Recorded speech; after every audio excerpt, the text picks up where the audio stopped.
Las alumnas y los alumnos están acostumbrados a repetir el saber de otros y por lo tanto no sienten que pueden, ¿no?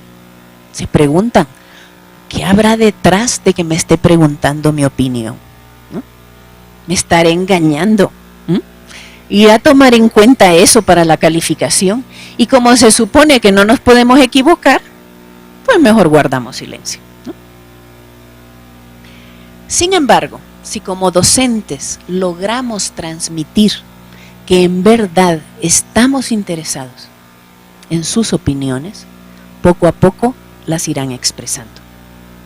El séptimo elemento, en México esto es bien difícil, abrir conflictos. Esto no es nada fácil. Nos han enseñado que no hay que hacer ruido, ¿no? Cuando yo oigo calladita te ves más bonita, bueno, no me da urticaria, sino que es sarampión, ¿eh? Y esa canción que cantan en las escuelitas de busco un lugarcito chiquitito para mí, sin molestar a nadie, bueno, hay que hacer conflicto. Conflicto solo significa que hay más de una opción. Conflicto solo significa que hay dos caminos igual de viables.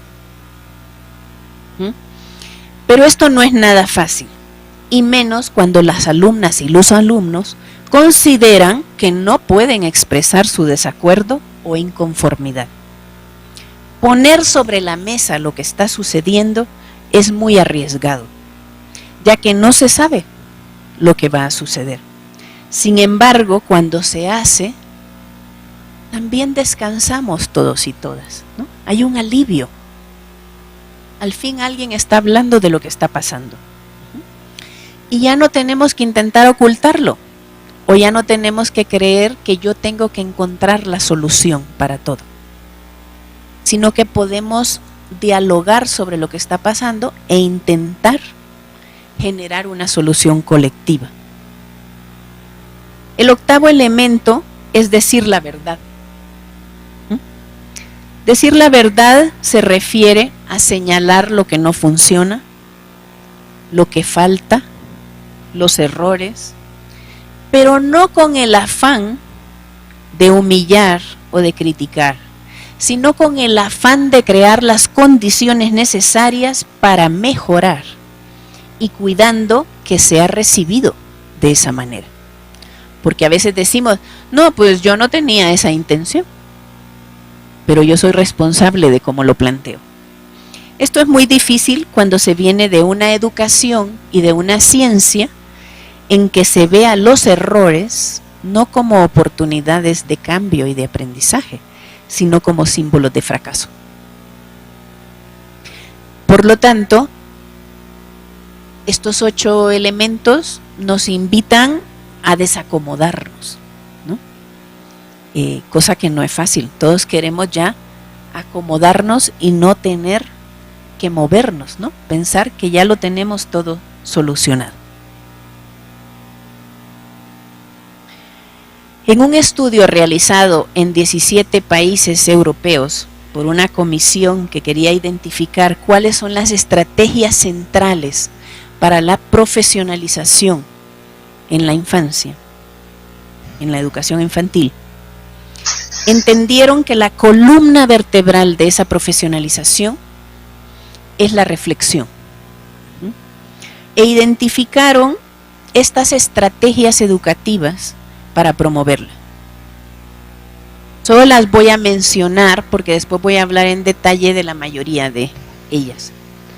Portafolios para documentar procesos y no productos educativos, o por lo menos no solo productos.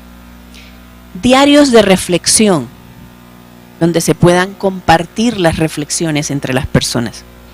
Asesorías grupales que propicien el cuestionamiento colectivo. Prácticas de campo. Trabajar simultáneamente en 2 escenarios, en la universidad y en el campo. Estar en la universidad como estudiante y estar en el campo como profesional en servicio te lleva a un cuestionamiento constante, que es el último punto, el cuestionamiento constante de las prácticas. Entonces, al estudiar los resultados que se han tenido en estos 17 países europeos, estas son las prácticas comunes que se identifican en los programas de formación de profesionales de la educación.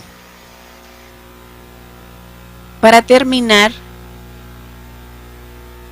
en esta última parte, a mí me gustaría compartirles mi experiencia tratando de hacer todo esto.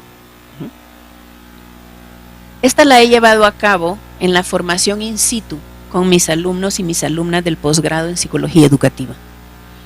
Un proceso apasionante, pero nada fácil. En mi experiencia, estas relaciones de autoridad se dan cuando existe un vínculo de confianza entre las personas y cuando la enseñanza se da a través de lo que yo he llamado acompañamiento. En una investigación realizada con mis exalumnas y mis exalumnos del posgrado en psicología, a quien yo acompañé durante su formación, y con las educadoras de centros de educación infantil, a quienes ellas y ellos acompañaron en un programa de formación, la autora de esta investigación, Gómez Altamirano, construye una definición de acompañamiento a partir de lo que le dicen tanto los estudiantes de la maestría como las educadoras de niñas y niños pequeños que han sido acompañados. Y habla de un vínculo respetuoso entre dos personas que propicia un proceso gradual de enseñanza-aprendizaje, en donde aquella persona que cuenta con mayor dominio de habilidades y conocimientos en ese momento, facilita el aprendizaje de la otra. ¿A través de qué? De la escucha, de la guía, del diálogo, del trabajo conjunto, del modelamiento, de la observación y de la reflexión sobre la práctica y sobre los sentimientos que ésta genera, permitiendo entonces el aprendizaje mutuo, no solo el del alumno o la alumna, el autoconocimiento y la generación de cambios, tanto a nivel profesional como a nivel personal. Esta definición que construyen las personas que yo he acompañado y las personas a quienes ellos y ellas han acompañado, nos da una idea de lo que hemos estado tratando de hacer en estos últimos 12 años. Las estrategias que yo he utilizado, que he ido diseñando a través del tiempo para promover estos procesos de reflexión, tienen que ver con aquellas que identificaron en Europa. Solo que estas yo las empecé a hacer intuitivamente. Después, poco a poco, a medida que la teoría empezó a hablar de la importancia de la reflexión y del acompañamiento, aunque no usan ese término, he ido yo incorporando los conocimientos, la comprensión desde un lugar diferente. Entonces, lo que yo he hecho en estos últimos 12 años se centra principalmente en una intervención conjunta en la comunidad. Los profesores y las profesoras necesitamos salirnos de la ciudad universitaria, a menos de que los centros de desarrollo infantil estén dentro de la ciudad universitaria, y yo creo que aún así hay que conocer los otros. El trabajar a su lado en un centro de desarrollo infantil, aprendiendo a responder a las demandas cotidianas de los niños y de las niñas, de sus familias, de las educadoras y de la misma institución educativa, ha sido el terreno más fértil que yo he encontrado para establecer relaciones de autoridad. Al no poder controlar lo que va a suceder y tener que reflexionar en el momento, no solo con mis alumnos y mis alumnas, sino también con las familias, con las educadoras, con los niños y las niñas, experimentábamos de manera conjunta la necesidad de depender de los conocimientos y de las habilidades propias y del colectivo, y de admitir que no siempre sabíamos ni teníamos las herramientas para resolver todo en ese momento. A través de los 2 años que dura la formación en esta maestría, la presencia de la tutora en la comunidad se mantiene, pero va cambiando su rol de una maestra que modela cómo hacerlo y que acompaña, pero que principalmente está mostrando, a una acompañante que va reconociendo los aciertos, que va punteando y que va ayudando a reflexionar sobre sus intervenciones y que de manera conjunta ayuda o facilita la generación del propio conocimiento del alumno o de la alumna. La segunda estrategia que ha sido clave para propiciar la reflexión es lo que hemos denominado bitácora de reflexión. Desde la primera semana de la maestría hasta la última semana al término de los 2 años, cada alumna o cada alumno elabora una bitácora a través de la cual él o ella decide sobre qué evento o situación va a reflexionar esa semana. No es el docente quien decide sobre qué tiene que reflexionar, es el alumno o la alumna, y a través de esa reflexión va identificando sus aprendizajes, sus habilidades y lo que necesita de su tutora o de su supervisora. Esta tarea es muy difícil al inicio y la alumna o el alumno tiende a reportar actividades en vez de reflexionar. A algunas personas se les dificulta identificar lo que sí pueden hacer, porque creen que todo lo tienen que aprender de la afuera. Y a otras personas se les dificulta identificar lo que necesitan aprender, porque están sobrevalorando lo que pueden hacer o lo que saben. Sin embargo, este instrumento de reflexión va permitiendo el irse, es como un diálogo con uno mismo o con una misma. Y al mismo tiempo sirve de comunicación con la tutora, porque la bitácora de reflexión se le envía, gracias a la maravillosa tecnología, aunque a veces nos falle, se envía por correo electrónico. El enviarlo por correo electrónico crea una distancia que es necesaria, porque es tan íntimo, es tan personal lo que se plasma en esa bitácora, que es más fácil compartirla por este medio. Y es más fácil que la tutora o supervisora la lea desde esa distancia y que, habiendo procesado lo que está leyendo, pueda entonces contestar. Y a veces contestará por ese mismo medio, o a veces ameritará una conversación personal, directa, o a veces la traerá al grupo. Entonces, es común que a través de este formato el alumno o la alumna pueda expresar situaciones o sentires que en un primer momento no se atreve a decir en las sesiones de supervisión y que la tutora o él o ella mismo puede retomar en otro momento. La tercera estrategia que yo utilizo se llama supervisión individual. Cada 15 días, cada alumno o alumna tiene una supervisión individual con la tutora, donde ambas personas proponen una agenda, construyen la agenda. Este tiempo es dedicado exclusivamente a ese alumno o a esa alumna y sirve para irse conociendo y relacionando de una forma más personal. Es en este espacio seguro y respetuoso que la tutora trabaja no solo con los retos académicos y de servicio que el alumno o la alumna está enfrentando, sino también con las emociones que esto le genera. Es común que al inicio la alumna o el alumno no sepa cómo responder a ello o no vea la relevancia de discutir lo personal. Solo quiere ver qué voy a hacer, esto me está dificultando, no le entiendo a este profesor, ¿qué hago? Sin embargo, este espacio de reflexión le ayuda a conocerse cada vez más y a hacerse cargo de su aprendizaje, no solo académico, sino que también afectivo, principalmente a través de la reflexión conjunta de sus prácticas. En un principio, el alumno o la alumna no sabe cómo usar ese tiempo y depende de la iniciativa de la tutora.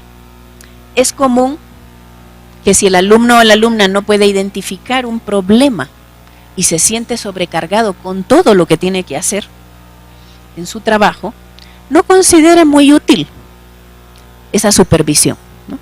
¿Por qué me quieres ver si yo lo tengo todo resuelto? ¿Por qué? Porque en su experiencia previa, la supervisión es un momento donde te ponen palomitas o taches, donde te dicen esto está bien o esto está mal. Y por lo tanto, la supervisión se concibe como algo que solo necesitas porque alguien más lo decidió o cuando tú estás en crisis. Nosotros concebimos la supervisión como una relación de confianza, donde las personas pueden plantear sus necesidades e intereses y ir haciendo suyo el espacio. El principal reto de quien acompaña, que en este caso soy yo, es ayudarle a centrarse en el proceso y no solo en los productos.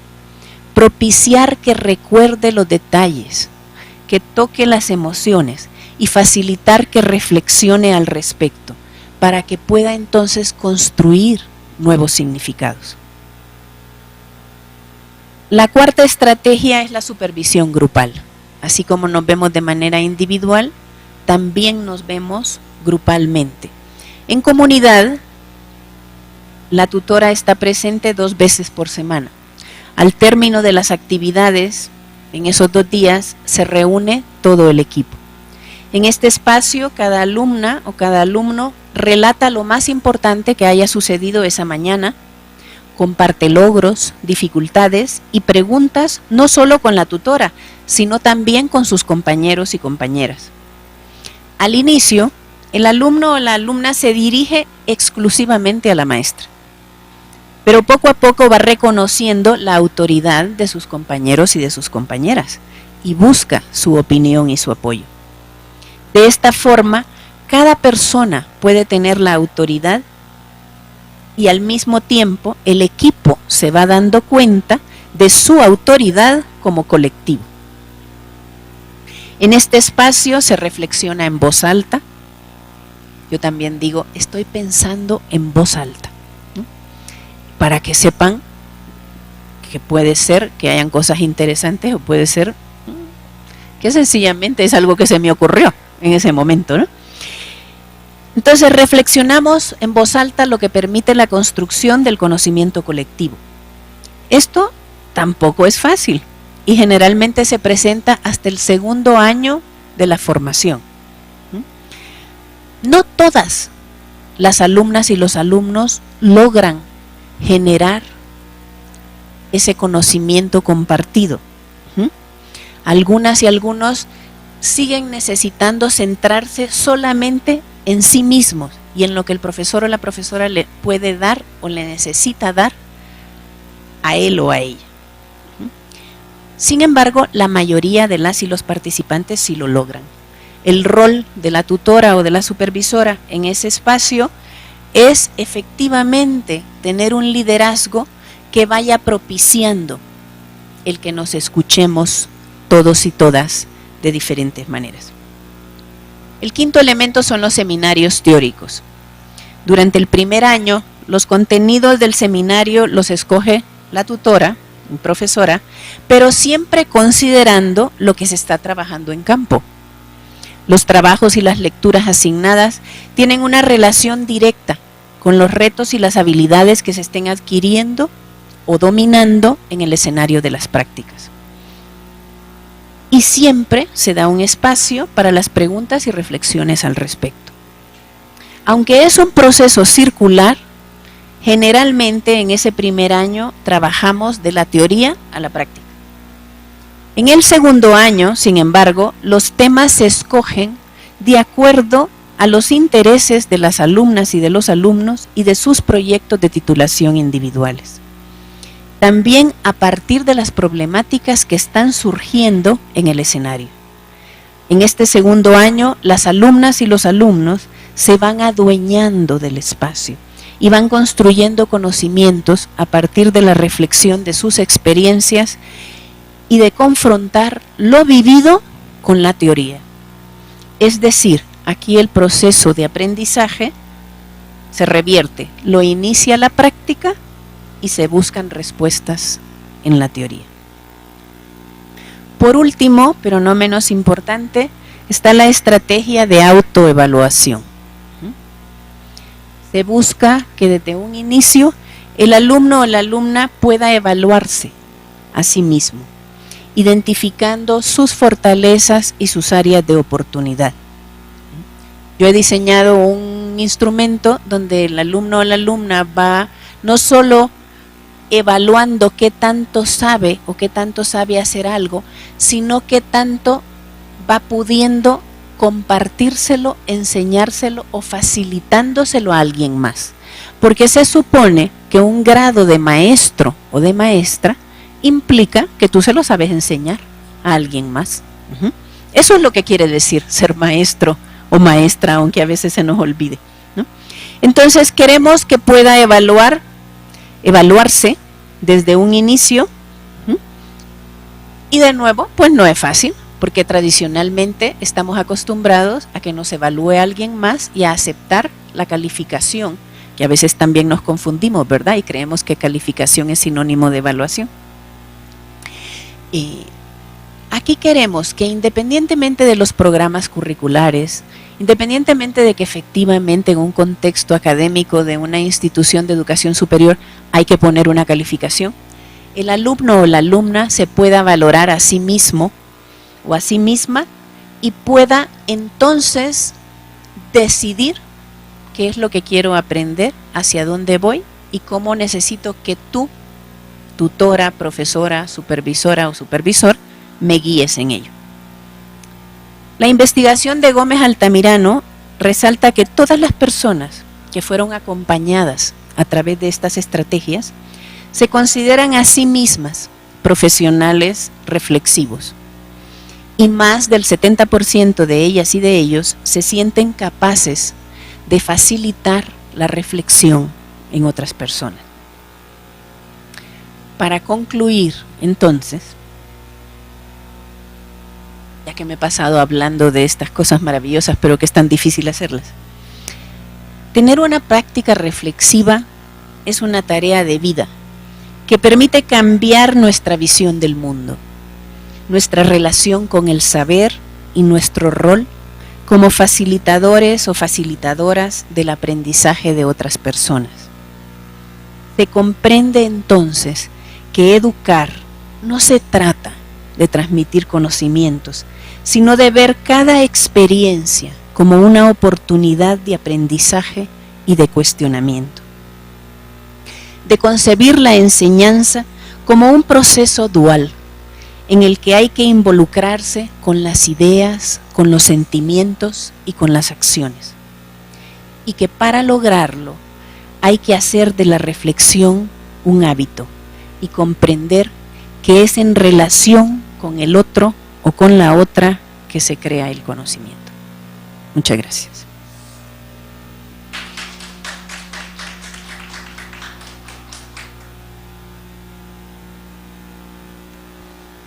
Bueno, mil gracias, Rosana, realmente ha sido una plática llena de ritmo, yo me sentía como mecida en una reflexión muy, muy a gusto, en donde uno va, o sea, el ritmo que tienes realmente permite ir también reflexionando uno, y no es bombardeo que es demasiado rápido y que dices, me perdí ya la siguiente o la anterior, cosa que te agradecemos muchísimo. Bien, damos inicio a la sección de discusión, que yo creo que va a ser muy nutrida. Tenemos muchísimas sedes conectadas, 15 sedes conectadas, entonces, y acá hay otro tanto de asistentes, por lo que abrimos las oportunidades. Zoraida. Zoraida dice, Colombia adolece los espacios de reflexión y a veces las políticas educativas dan poco espacio para la reflexión. Saludos desde Colombia. Saludos. No solo en Colombia, diría yo.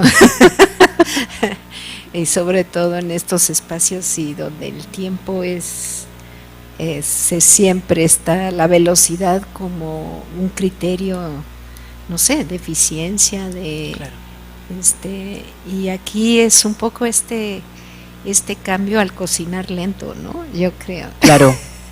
Es como está en el campo de la cocina también, ¿no? Que ahora hablamos de, siempre era fast food, la comida rápida, ¿no? Ahora hay un movimiento que se llama slow food, ¿no? Entonces yo creo que en educación también necesitamos ir un poco más despacio.